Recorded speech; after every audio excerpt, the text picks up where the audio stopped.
Está começando o Pode Falar com a Gente, o podcast da Clínica Sérgio Vieira de Mello.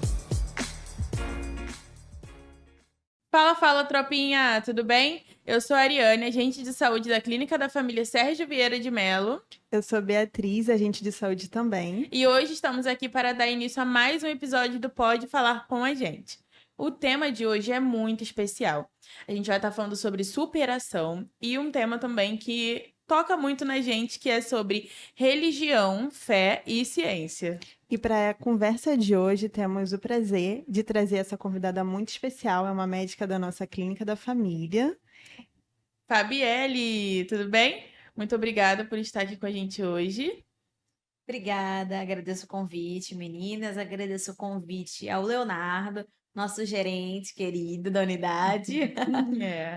Fiquei muito feliz mesmo com o convite, é um tema, falar sobre isso, né, é algo muito importante para mim. Eu estou muito feliz de poder compartilhar isso com vocês aqui hoje. Então tá, vamos voltar um pouquinho no tempo. Me fala um pouquinho sobre como foi a sua infância. Minha infância, eu sou nascida numa maternidade pública, maternidade Carmela Dutra, que fica ali no Lins, nasci no Lins. Aí já morei em vários bairros do Rio de Janeiro. Sou carioca da Gema, nunca saí daqui, nem para fazer faculdade nem nada. Já morei na Piedade, já morei no Meia, já morei em Água Santa. Caramba, Bem- mudou bastante os bairros, Morei né? bastante. Eu já até estudei do lado de um presídio. Sério? Mas assim, sempre fui aquela criança que gostava de estudar, que gostava de ser representante de turma. Sempre gostei de falar, apesar de às vezes ter um pouquinho mais de vergonha. Sempre foi esse perfil assim de criança, tanto que eu chorava quando eu tinha que faltar à escola, ou quando eu não podia ir lá ler uma coisa que eu tinha que ler, enfim. Queria muito estar sempre ali, né? Eu também, sempre gostei de ser representante de turma. Gosto sempre de representar também as coisas, mesmo também sendo tímida.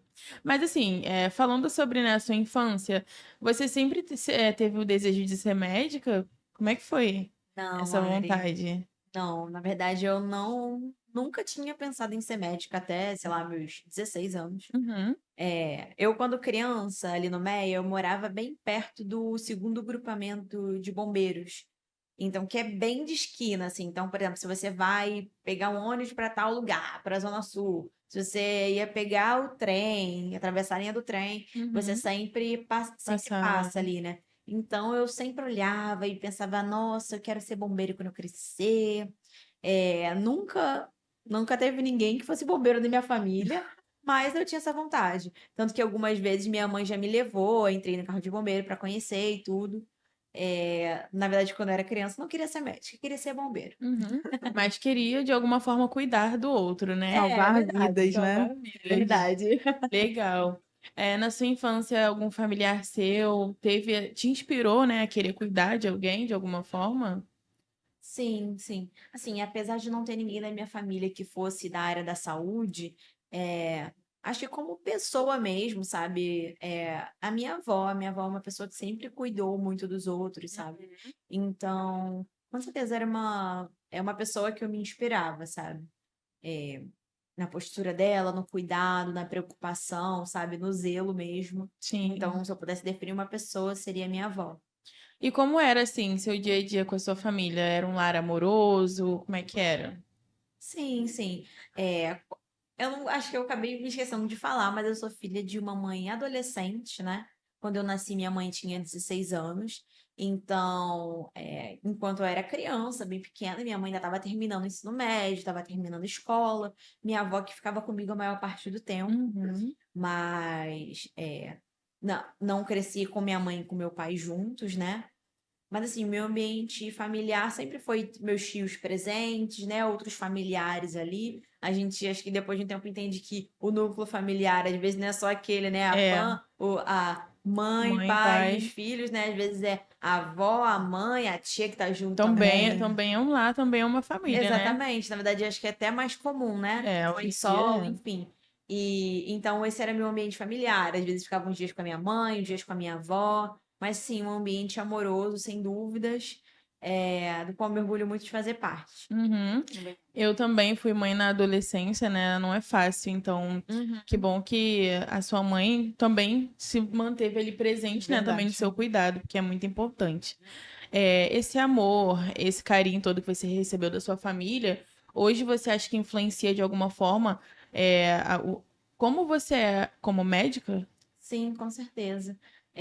Primeiro que esse afeto, né, esse período da infância é muito importante para formar a gente enquanto indivíduo. Então, com certeza, estar num ambiente assim formou muito, ou talvez quase tudo, né, do que eu sou hoje. Uhum. Mas uma coisa interessante, assim, também, que eu sempre fui usuária do SUS. Então, quando eu precisava de algo, eu ia para a clínica minha clínica de família de referência, esperava lá, atendimento. Uhum. E, enfim, eu acho que isso, assim, essa vivência também me faz saber como é que é, vamos dizer assim, estar do outro lado, né? Porque agora eu falo na posição de alguém que é profissional, que trabalha ali como médica na unidade de saúde.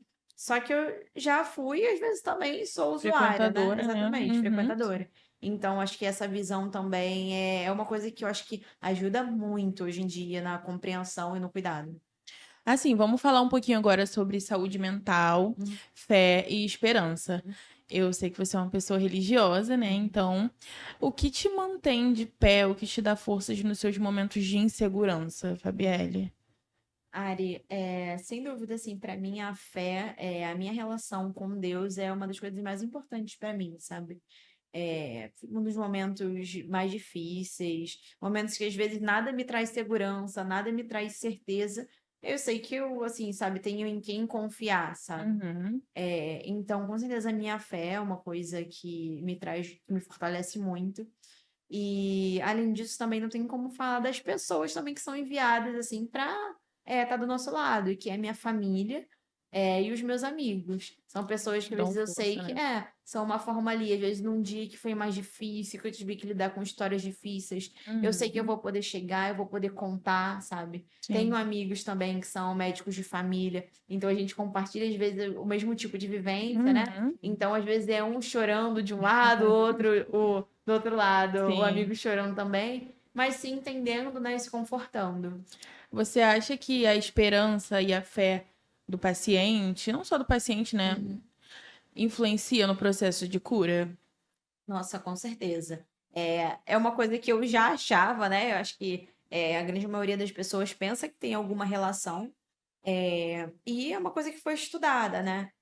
Tem um psicólogo, Snyder, que ele falou, mais ou menos na década de 90, ele fez um estudo sobre isso, Uhum. relacionando fé e ciência, e Pô, ele legal. falava que as pessoas que tinham mais esperança, elas lidavam melhor com doença crônica, né? Elas tinham, às vezes, até uma perspectiva melhor, né, sobre o quadro, tinha melhor adesão do tratamento, né, Tratamento. farmacológico. Além disso, menos sofrimento psicológico, sabe? Uhum. Eu acho que o que é legal da gente pensar também é que uma pessoa que às vezes ela tem mais esperança, que ela tem ali uma expectativa, às vezes até um pensamento positivo, né, Uhum. sobre algo, ela também vai estar, às vezes, vai reduzir o nível de cortisol, vai ficar menos estressada, ao mesmo tempo vai liberar mais serotonina, mais dopamina, e isso vai ajudar, sabe? Sim, Isso vai ser positivo sim. para ela. Então, eu acho que com certeza essa relação, a esperança, a fé, isso tem alguma relação. Uhum. E aqui tem uma coisa também que eu acho muito interessante, que às vezes, não a esperança, mas talvez, às vezes, alguns dogmas e a relação com a religião, às vezes ela pode ter até uma relação negativa. Às vezes isso acontece. Olha, muito legal isso que você falou, trouxe esse dado, né, científico de como a fé se relaciona com a medicina e eu queria saber se você já conseguiu aplicar isso no consultório, você pode contar uma experiência de como que foi e trazer também essa questão da negatividade, né? O que que pode também atrapalhar? Porque como Uhum, você falou, ajuda, pode ajudar, Uhum. mas também pode atrapalhar. Então, se você pudesse falar um pouquinho pra gente alguma experiência ou dialogar melhor um pouco para a gente entender em relação uhum. a isso. Sim, sim.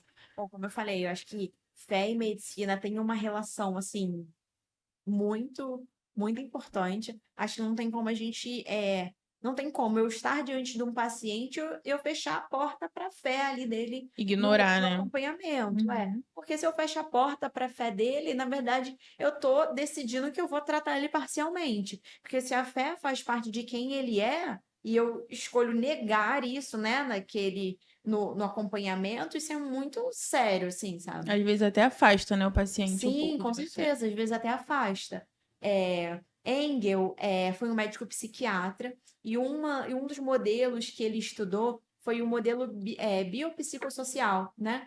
Entendendo talvez uma das primeiras vezes onde foi pensado o indivíduo como algo além do biológico, sabe? Uhum. Entender que, calma aí, será que essa pressão alta, ela é só a pressão alta? Uhum. Será que a pessoa não fica, a pressão dela não tem subido com frequência porque às vezes a comunidade está instável, sabe? Legal. Sim. Será que ela não está muito preocupada se o filho dela vai voltar bem ou não para casa? Sim. Sabe? Então não tem como eu tratar uma diabetes, uma hipertensão e eu não pensar nisso, Sim. tá? Esse é um dos primeiros pontos. Uhum.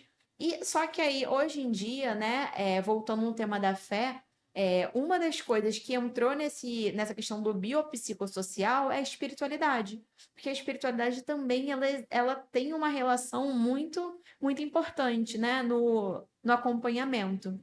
E aí, Bia, o que você falou sobre a questão de, às vezes, até ter uma relação negativa. Agora vai me fugir o nome da pessoa, do estudioso que falou sobre isso. Eu lembro que era um psicólogo, que ele fala sobre o coping, né? Essa palavra do inglês que significa enfrentamento. Né? A tradução direta é Uhum. enfrentamento. E coping fala sobre os mecanismos de enfrentamento. E ele fala sobre o coping religioso. Então, os mecanismos de enfrentamento relacionados à religião. Então, por exemplo, ele fala de coping religioso positivo e negativo. O que é o positivo? A pessoa, ela pode ter a crença e durante, às vezes, o diagnóstico, o processo da doença, ela se apega à fé, à crença dela, e aquilo é algo positivo. É algo que eu falei antes, né? Que vai trazer esperança, que vai, às vezes, até melhorar a forma como ela vai lidar com as coisas. Só que o coping negativo já é diferente. O coping negativo é quando, às vezes, um dogma, ele, na verdade, traz o sentimento de culpa. Então, às vezes, a pessoa se infectou com alguma doença, e aí vem um sentimento de culpa, e quando a pessoa, né, durante o tratamento, às vezes a religião se associa de uma forma negativa, porque ela pensa naquilo e às vezes ela pode não pensar como algo para trazer força, para ajudar no enfrentamento, mas algo que Só a culpa, né? traz um sentimento ruim sobre ela. Entendi. Tanto que assim, tem uma autora, eu não sei se já ouviram falar dela, que é a Ana Cláudia Quintana Arantes, eu tenho quase certeza que é esse nome, que ela escreveu um livro bem conhecido, que é A Morte é um Dia que Vale a Pena Ser Vivido. É um livro muito bom, ela é uma paliativista, ela trabalha com cuidados paliativos, e no livro dela ela fala sobre essa questão da espiritualidade com um desfecho melhor, né? O paciente evolui melhor ou pior. E ela fala que às vezes por exemplo, mal comparando, mas um paciente que é um paciente ateu, que não tem nenhuma crença assim, né, específica, Uhum. e um paciente, por exemplo, que ele tinha uma religião, mas se afastou dessa religião e às vezes só tem uma relação de culpa, uma relação de afastamento. Às vezes o desfecho ali, né, ao longo do acompanhamento, é pior nessa pessoa que tem um sentimento de culpa do que a pessoa que não acredita em nada. Entendi. Então, sabe, olha como isso é Uhum. sério, sabe? Como Uhum. existe uma relação e a gente consegue ver, às vezes, andando no leito de enfermaria ou entrando num consultório, sabe? E Uhum. conversando com o paciente. Caramba. Eu gosto muito de usar nos meus atendimentos um acrônimo, que são aquela união das letras, Uhum. que é que é para auxiliar não só o médico, mas outros profissionais de saúde, que é o acrônimo FICA, né? O F, o I, o C e o A. O F, ele fala sobre fé. Então, eu conversando com uma paciente, eu vou perguntar: você tem, Dona Maria, usando o nome fictício. Vamos usar a Maria. Dona Maria, você tem alguma fé? Você tem alguma crença? Tem alguma coisa que te traz esperança? Aí eu vou entender já. Aí no I, eu vou perguntar para ela: ok, entendi. Você é católica, por exemplo. e como isso é importante para você, que importância, que lugar isso tem na sua vida. Já Uhum. entendi a importância que isso tem para ela. O C, eu vou perguntar, Dona Maria, você faz parte de alguma comunidade religiosa? Então, ela vai me dizer, faço, eu participo da missa, ou então recebo aqui em casa o padre, e Uhum. a gente vai entender ali a relação dela. E o A é a abordagem no tratamento, que eu vou perguntar, Dona Maria, como você quer que eu insira a sua fé no nosso acompanhamento? Uhum. Por exemplo, em pacientes que estão internados, às vezes pode ser até deixar isso em aberto para, por exemplo, a pessoa querer que o padre vá visitar e faça, enfim, de certa forma, alguma cerimônia, algo relacionado ali à religião da pessoa. Inclusive, já aconteceu uma história, né, que eu ouvi, na verdade, durante a faculdade. Eu cheguei a fazer uma disciplina eletiva que chama Saúde e Espiritualidade. E aí o professor trouxe um exemplo de uma situação que tinha acontecido na enfermaria do lugar que eu estudava. Ele disse que teve um dia um paciente, ele abriu, né, fez esse acrônimo lá com ele, o Não FICA. fica, né? Isso. E aí o paciente falou que queria, ele era umbandista e queria receber a visita do líder espiritual dele Uhum. para que ele tomasse um banho de pipoca. O médico que estava lá entendia que era o banho de pipoca? Não. Eu entendo que é o banho de pipoca? Não. Mas o paciente entendia e isso fazia sentido para ele, sabe? Sim. Isso foi importante no tratamento dele. Até porque o Brasil tem uma diversidade de religião, sabe? São tantas coisas, a gente não vai saber sobre tudo. Mas Uhum. importa não é o quanto eu sei daquilo. Porque não é isso, eu não vou ensinar ele, é o paciente que vai me ensinar sobre. Sim. Ele que vai dizer o que importa nesse sentido que ele quer. E claro que dentro das possibilidades, né? Se for possível e tudo, a gente vai tentar fazer. E eu Uhum. acho que isso, assim, se relaciona de uma forma muito positiva, sabe? Uhum. Eu entendo que a fé, ela entra como uma dimensão do cuidado. Ela não é uma oposição ao tratamento, sabe? Sim. Que bom, né, que teve aí essa junção, né, das letras, o que é Aham. muito importante. Você já disse que usa bastante, né, nos seus atendimentos. E eu Uhum. queria saber um pouquinho se teve alguma situação que te ocorreu, que fez você ficar emocionada, que tocou assim no seu coração. Tem, sim, uma situação que mexeu muito comigo. É, Teve um dia que, no início, assim, quando eu comecei a trabalhar na clínica, eu estava acompanhando uma paciente, uma senhora, que estava muito difícil, assim, o cuidado dela, porque eram condições de saúde graves, algumas consultas no especialista cardiologista, pneumo, não estavam saindo. E a gente estava, assim, quase que limitado ali, sabe? Uhum. E não estava conseguindo, não melhorava, e toda hora indo para emergência, e eu morrendo de medo de acontecer alguma coisa ruim, preocupada, cheguei a sonhar com essa paciente. Caramba. Ok, né? Isso acontecendo. Teve um dia que eu tava fazendo visita na comunidade. E aí, né, as casinhas às vezes são bem perto, bem coladinhas, às vezes dá pra você ver na janela, Uhum. ouvir alguma coisa.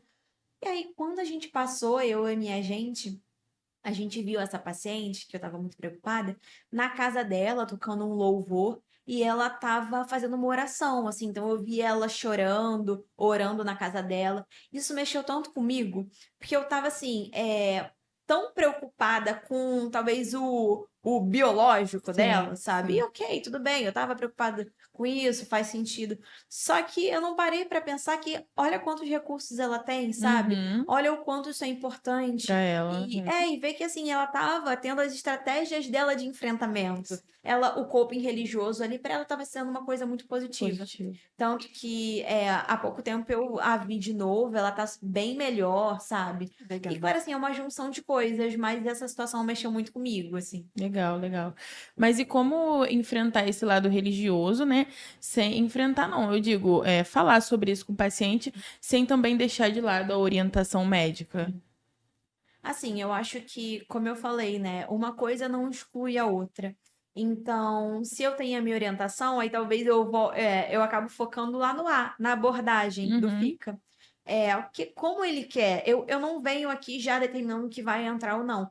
Eu venho para ele e aí eu vou perguntar como você quer que a gente inclua isso no seu tratamento? Ah, legal. Será que é possível, né? Será que a gente pode fazer isso? Claro que às vezes eu entendo que, principalmente em pacientes internados, né? Às vezes a gente vai ter uma limitação de estrutura, às vezes uma limitação do que pode ou não, o contato, enfim. Se a pessoa às vezes quer tomar, como eu falei, quer um banho de pipoca, mas às vezes não pode fazer pela circunstância que ela tá. O que que a gente pode fazer é trazer o líder aqui, ele fazer uma oração, sabe? Uhum. Às vezes levar a uma oportunidade que tiver, às vezes ir num culto, ir, sabe, numa sessão, o que que faz sentido para ela?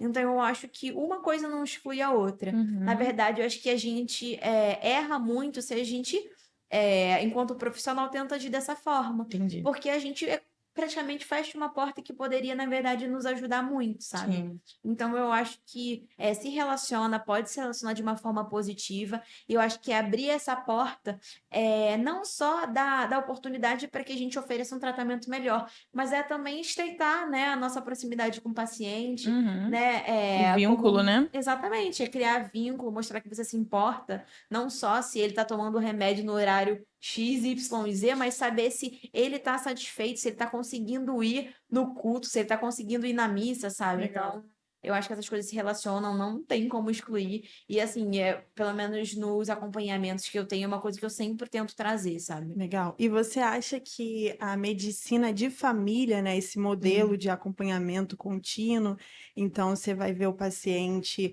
várias vezes ao longo da sua vida, às vezes você vai ver a filha, a avó, né, a família. Você acha que a medicina de família especificamente dá mais essa oportunidade do médico respeitar e incluir a fé, a religião do paciente no cuidado como um todo, né? Como Uhum, você falou, não só a parte física, mas uhum. também saúde mental, emocional. A medicina de família tem essa probabilidade maior de acolher o paciente dessa forma? Ah, eu acho sim. Apesar de muitos estudos acontecerem a nível hospitalar, eu acho que é uma coisa que a gente vê, né? Experiencia muito dentro da medicina de família, né?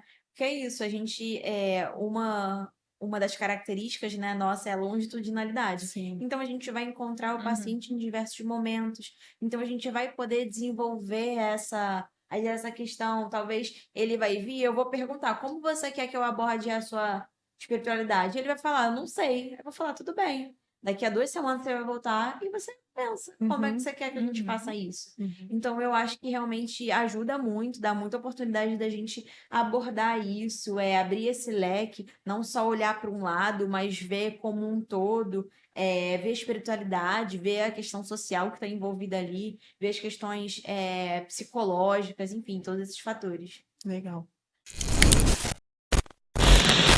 Assim, Fabielle, a gente tá falando bastante, né, sobre esse lado religioso, mas eu acabei de me lembrar aqui que eu fiquei com uma dúvida. Assim, você falou que, né, nasceu no Carmela Dutra, depois você frequentou vários bairros, morou em vários bairros, já morou até na Penha, né, que você falou. Sempre também frequentou escolas públicas.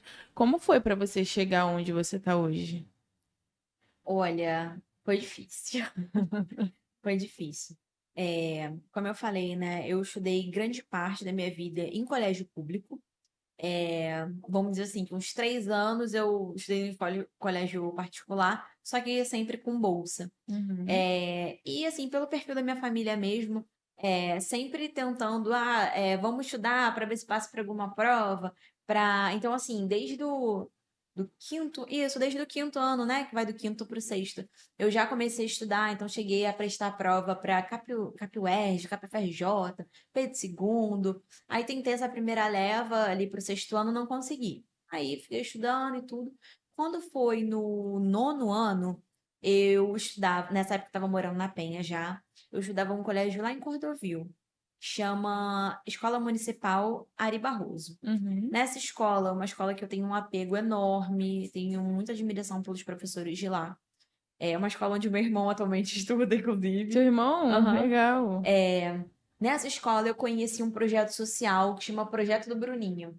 Não é merchan, Uhum. porque é um projeto social, né? Então, na verdade, é um incentivo mesmo, porque é um projeto que com certeza me ajudou, que mudou a vida de muitos amigos Ainda tem esse meus. projeto? Tem, ainda existe. Legal. Uhum.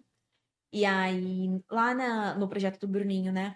A ideia dele era preparar os adolescentes, a grande maioria estava ali na faixa de 14 anos de idade, prestes a entrar no ensino médio, Então, era preparar, fazer simulado para que a gente passasse para as escolas estaduais, escolas federais, né? Uhum. Que tivessem um curso técnico.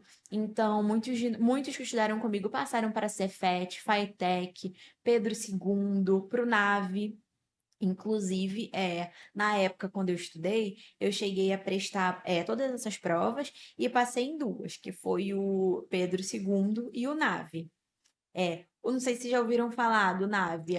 Sim, Já? eu fiz uma prova também, quando eu Aham. estava do ensino fundamental para o médio, mas eu não passei. Só que eu lembro que num projeto também da escola mesmo, a gente fez um passeio para lá e a gente ficou encantada, porque a escola era totalmente tecnológica, tinha, no corredor tinha jogos assim, televisão Legal. com videogame, e a gente, nossa, a gente precisa passar para cá. A gente tentei, né, mas não consegui, mas eu ainda lembro, é um colégio muito legal mesmo. Referência lá, né? Sim, fica na Tijuca, ali na Rua Uruguai.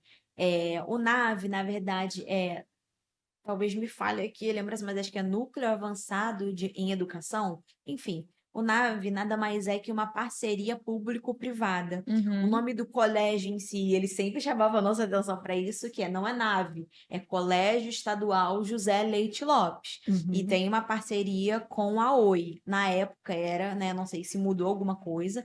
Eu sei que o colégio existe ainda, né, ainda está ativa, tem alguns professores que ainda dão aula lá, foram da minha época. E o NAVE, aí a proposta dele, né, é oferecer o ensino médio, só que é integrado ao ensino técnico. E o ensino técnico são principalmente da área da tecnologia. Então, eram 3 cursos que eram ofertados. Curso de multimídia, curso de roteiro para mídias digitais e programação de jogos. É, Vocês querem chutar qual que eu fiz? Acho que foi programação de jogos. Será? Tem, cara. Ih, que mentira! Ó, já posso jogar na Mega Sena. Tô brincando. Eu Pô, fiz legal. programação de jogos. Bem diferente, né? Programou hoje? Não. Acho que eu seria um programador. Aí, conheceu ele na escola? Não, não. Ah, Mas indiretamente foi através de pessoas da época. Isso é outra história. Então, cheguei a passar, fiz, né, o colégio técnico. Na época, não queria mais ser bombeira, mas também não sabia muito. Eu sabia que eu gostava de exatas, que eu queria fazer alguma coisa nessa área. uhum. Então, fui ali estudando e tal. E aí, quando chegou no segundo ano, no meio do segundo ano, eu ferrou. Não tô gostando. Ah, não Não, acredito. Imagino. Já tinha não, ficado um ano, já tava no meio do segundo. não tinha como mudar, né? Porque era integrado. Caramba. Então, se eu parasse ali, eu parava também no meio do segundo ano do ensino médio. Uhum. Aí eu fiquei naquela, e agora? O que que eu vou fazer? Fiquei muito angustiada. Foi nessa época que eu desenvolvi uma doença autoimune, que é a psoríase. Caramba. Assim, tamanho estresse, a rotina também era muito exaustiva, porque era um colégio integral, então eu entrava às 7, só saía às 5 e pouca, 6 da noite. Então, assim, muito pesado. Puxado, né? Você era bem novinha ainda, né? Sim, sim, ali eu entrei no colégio, eu tinha 14, 15, então eu tava Uhum. com 16, mais ou menos. Sim. E aí, assim, foi bem desafiador. Só que também foi nessa época que talvez ali a primeira vez que eu considerei, que eu fiquei pensando mesmo, o que que eu vou fazer? O que que eu quero? Sim. Será que tudo vai ser tão tecnológico? E agora? Qualquer coisa que eu fizer de exatas, será que eu vou ter que programar? E eu comecei a entrar nessa história. E aí, nesse período, né, eu sempre conversei muito com meus pais. Aí cheguei a conversar com meu padrasto, com a minha mãe, falei sobre isso. E aí foi aí que acho que nasceu, o meu padrasto colocou a sementinha do e se você fizer medicina? E se? E Aí se? vem o e se. É. Aí eu fiquei, como assim?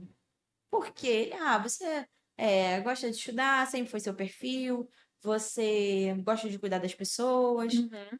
Pensa aí. Aí eu comecei, eu falei, talvez realmente eu me encaixe com isso. Comecei a me imaginar fazendo isso. E você ainda tava no segundo ano do Tava no ensino segundo médio, né? ano, né? Aí comecei já a pensar. Eu falei, e aí entrei nessa. Aí no terceiro ano de ensino médio, né, fiz cursinho. Nessa época, mais um curso social, fazendo assim a diferença. Na época, eu fiz o Gota Social, que era Caramba. um preparatório social do PH. Confesso, não sei se tem hoje, mas eu fiz no ano 2016. que aí a rotina era mais pesada ainda, porque eu saía da escola, ia pro cursinho, saía 10h30 do cursinho. A escola que já tinha aquele tempo todo Aham, integral. sim, sim. Caraca, Puxado, cara. né? Foi um ano muito puxado, assim, de verdade. E aí tava estudando, fazendo simulado na... Acho que foram 2 semanas antes ou uma semana antes da data do Enem, minha Uhum. avó faleceu. Ai, um baque. Do nada, minha avó tava bem, saudável. E aí, assim, acho que uma semana antes ela faleceu, infartou, do nada. Foi super difícil, né? Uhum. Fiz a prova, mas naquele ano não passei. Até, Imagino. sim, e continuei Até por estudando, tudo né? também que estava acontecendo, né? Então, Exatamente. Continuei estudando, aí estudei mais um ano, não passei. E aí comecei a repensar, será que é isso? Será que eu vou ficar mais esse tempo todo estudando? Meus amigos já estão, sei lá, indo pro quarto período da faculdade.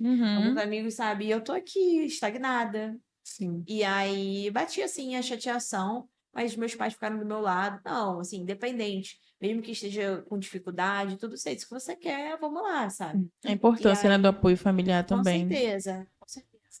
E aí continuei estudando, aí fiz mais um ano, no terceiro ano eu consegui passar. Passei no ano de 2018, comecei a faculdade em 2019. Passei com cota de renda e com cota de escola Pô, pública. legal. Não tenho vergonha de falar isso, na Uhum. verdade tenho muito orgulho de falar, que foi uma escola estadual que me formou, e não só uma escola estadual, mas muitas escolas municipais também que me formaram e que me colocaram dentro da Universidade Federal que eu estudei, que eu me graduei, que Você é a passou em Unirio. qual? A Na Unirio. Unirio, isso. Legal. E aí me orgulho muito disso, sabe? Tinha escola de renda também, cota de renda também. Também foi com muita dificuldade, às vezes pegando bolsa, procurando, às vezes, o lugar mais baratinho para tirar cópia, Uhum. porque precisava do material físico Um e não exemplo, tinha né? A grana. Fabielle é um exemplo, gente. Então, assim, foi muito desafiador, sabe? Mas, assim, tô agora aqui formada, fiz meu primeiro ano de formada agora em janeiro. Parabéns. Obrigada. Janeiro, ai, já passou janeiro, né? Tá muito É, rápido. já. Mas assim, muito feliz, muito. Me orgulho muito da trajetória, sabe? E tô sempre tentando incentivar as pessoas. Legal que você falou isso sobre incentivar, porque como você contou pra gente, né? Você vem de comunidade, né? Do Lins, você estudou a maior parte da sua vida no colégio municipal, Uhum. na escola municipal, no colégio estadual, e você hoje trabalha na comunidade também, né? E lá a gente vê muitos jovens que não acreditam que podem chegar numa universidade, principalmente pública, acham que não conseguem, talvez, estudar no estadual, no municipal, e conseguir passar no Enem, chegar numa faculdade pública, e agora eles podem ver a médica deles, atendendo eles lá no consultório, que é alguém que conseguiu. Então, assim, você consegue incentivar os jovens da nossa comunidade, da sua equipe, mas também na comunidade em geral, de que eles também podem conseguir, como você falou, não foi de primeira, não foi fácil, mas você tentou uma, duas, na terceira você conseguiu e hoje você está aqui. Perseverança.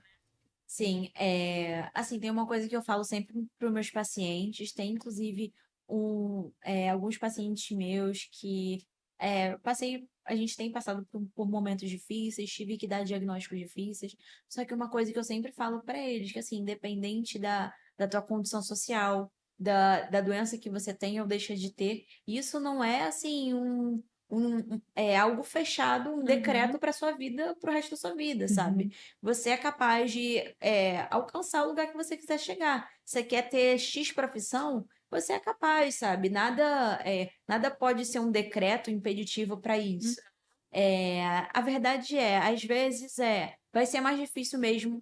Às vezes o seu trajeto vai ser demorado, às vezes o seu colega, que às vezes até está indo melhor que você na faculdade, acorda 10 minutos antes e chega na faculdade, enquanto você acorda 2 horas antes e ainda chega atrasado, É verdade. sabe?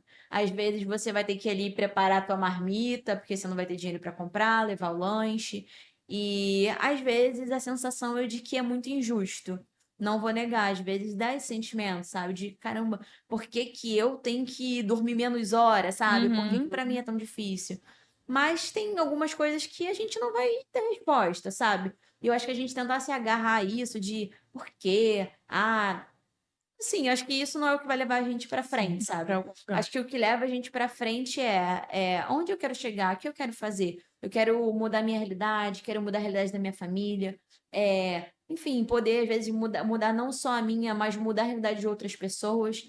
Então, eu sempre, assim, incentivo os meus pacientes, independente, até mesmo tanto os jovens como os idosos, que às vezes ainda têm Verdade. anos Uhum. pra frente, sabe? De que nada, nenhuma doença, nenhuma situação é um decreto final sobre a sua vida. Uhum. As coisas acontecem, é verdade que a gente não pode apagar o passado, as coisas ruins que aconteceram, mas elas acontecem por algum motivo que a gente não vai saber explicar. Mas eu entendo que a gente tem que pegar isso e utilizar assim como um propulsor, Uma sabe? força, né? Exatamente, para levar a gente adiante, para fortalecer a gente quando os momentos difíceis vierem e se apegar em pessoas que estão junto, amigos, pessoas que estão querendo o teu bem, que às vezes Legal. estão no mesmo propósito que você. E assim, as portas se abrem, sabe? As coisas podem dar certo, sabe? Legal. E, inclusive, você falou, eu falei dos jovens, e você falou assim, não, dos idosos também. Isso é muito legal, porque realmente não é tarde, né, para a gente ir atrás daquilo que a gente quer, estudar, não é tarde para a gente ir estudar, nunca é tarde.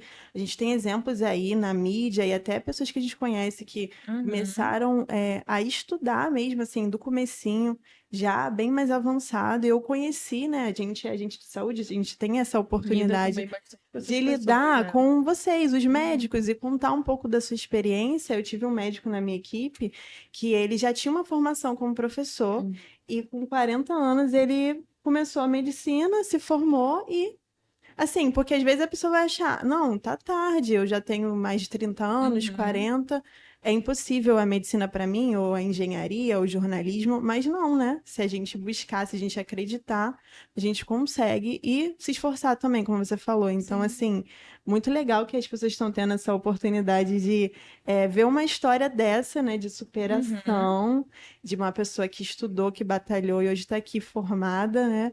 E atendendo super bem seus É pacientes, verdade, porque, gente. inclusive, muitos pacientes falam muito Muitos bem, com muito elogios da carinho de Fabielle. você. Então, assim, eles estão tendo a oportunidade de conhecer ela por trás do jaleco, por trás do Um consultório. pouco mais de perto, né? Verdade. Legal.